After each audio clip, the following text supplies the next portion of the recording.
bottom line. If I get to tell you what to do, I'm gonna tell you to lift weights. And we have clients that join our gym that have never lifted weights before at the beginning of their pregnancy. They're like, "Hey, I heard that this was good for me." And by the end of their My pregnancy, they're like, favorite. "All my friends are complaining about back pain and pelvic pain, and I feel great. And I think it's because I'm lifting weights." I'm like, "It is! It is! Tell them to join the gym." That's amazing. Yeah, thank you so very much for including all of that. I couldn't agree with you more. Those are my favorite clients, the ones that are completely naive to strength training, that don't have to unlearn a bunch of stuff before Yeah. learning the other things. I think it's interesting that you said what you said about cardio, and cardio is fine to do, but I also wouldn't want to discount the cardiovascular benefit that has been proven by science that you get with strength training. So I would also say, like, don't feel bad if you're not doing tons of what we call quote unquote cardio. You're not running all the time. Like, you get cardiovascular benefit from strength training. That's shown in the science. So I wouldn't want somebody to think that those two things were mutually exclusive. And you know, when I first started as a personal trainer, you're taught about like functional fitness, and you know, you want to mimic certain movements of your life and do those in the gym. And then I, you know, slowly learned about slow, intense, high intensity strength training, where, you know, maybe you're using a machine and you're just pushing something very, very slowly and getting very close to failure. And the thing I like the most about your content is you tend to marry both of those together. You've got some functional things that people can be doing, but also the principles of like, we want a certain load on muscles. Whatever equipment you have is probably going to be fine as long as it's challenging. You leave it really open, again, with all those like progressions and regressions. I think it's really, really helpful to stay open to all of those different movements and help people in a really comprehensive way. Yeah, there's such a range of experience when it comes to exercising. I think a lot of folks are really motivated during pregnancy to do all the right things to support their baby's development.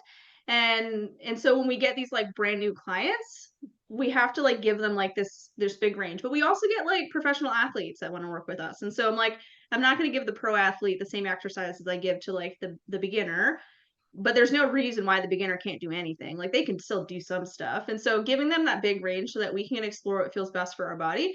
Not only is that like physically preparing you for birth, but I think it's also like mentally preparing you as well in a way, because you have to really tune into what your body is telling you. Like for real, like not just like the athlete, like, oh, I'm listening to my body while I'm ignoring my knee pain and just slamming through this workout. Like, do athletes really know their bodies?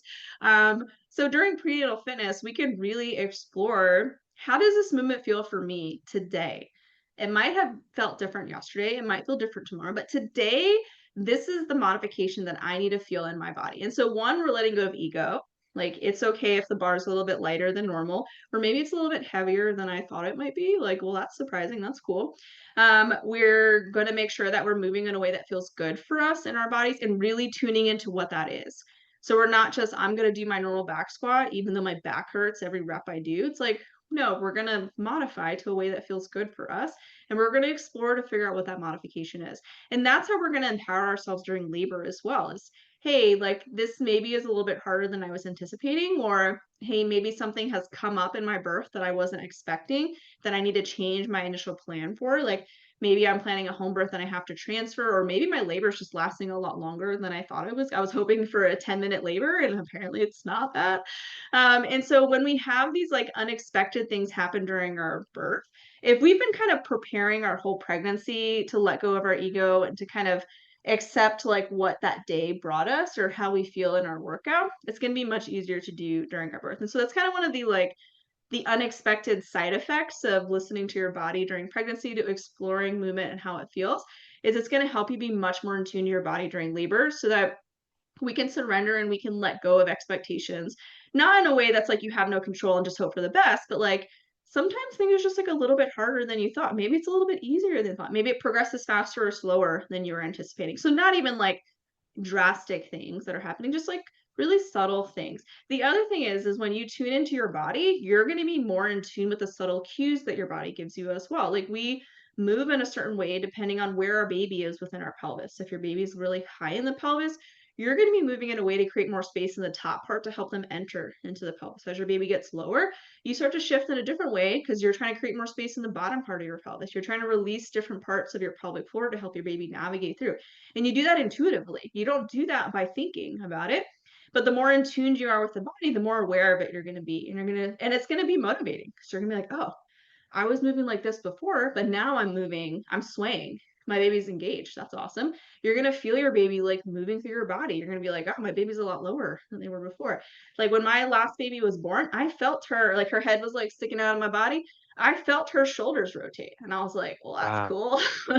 I mean, at the moment I was like, this is not cool. Please get out of my body. But in hindsight, I was like, that was neat. And so that's kind of one of the cool side effects of exercising during your pregnancy and exploring all of the different variations of this one movement is you're going to be way more in tune to your body. You're going to be more aware of the subtle cues during pregnancy, which will translate to the subtle cues that you feel during labor. And it's going to help you let go of your ego. It doesn't matter how much weight you lift. Like, yeah, sure, that Instagram reel usually goes viral if somebody's like squatting a shit ton of weight. Like, it's super cool.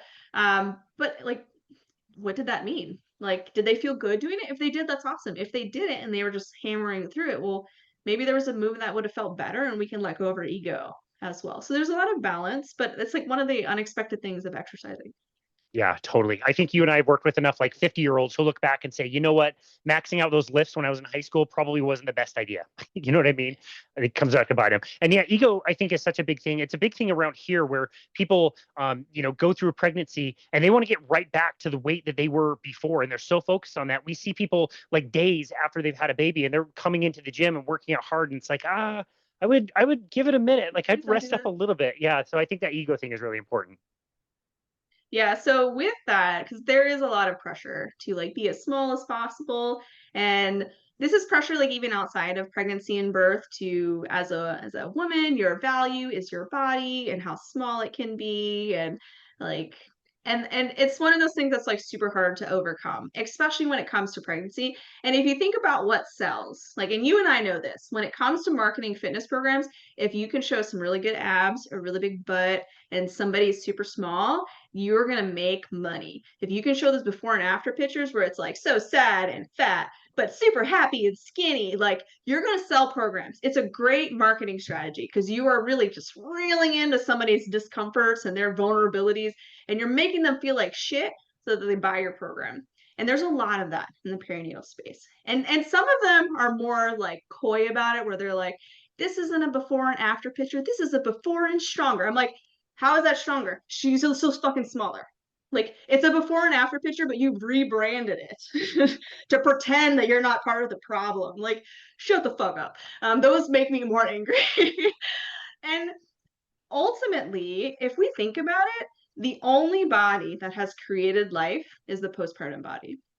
And that is fucking incredible. Like, you were a little goddess. Like, what are you gonna tell me? I made a person. I made 4 people with the little assistance from my husband, but I did all the work, and then I birthed this person in the comfort of my home, and now like they're my body, my blood is literally nourishing them. Like, you can't tell me shit. And I think when we really like lean into that power of you created a literal life, like a literal human being you created with some minor assistance from your partner, and birth that person however they came out of your body, like whether it was vaginally, whether it was c-section, which for me, like I haven't had any c-section, and that is like the most powerful thing I think somebody can do is to surrender what they were probably planning for their birth to have surgery awake.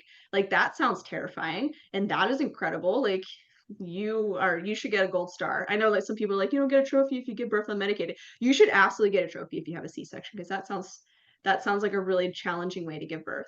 But like that is incredible. Like just lean into that. The other thing that I find really helpful with these, or to overcome these before and after pictures, is smaller does not equal healthier. Where like just being a small size does not equal healthier in any way. It doesn't mean you feel better in your body.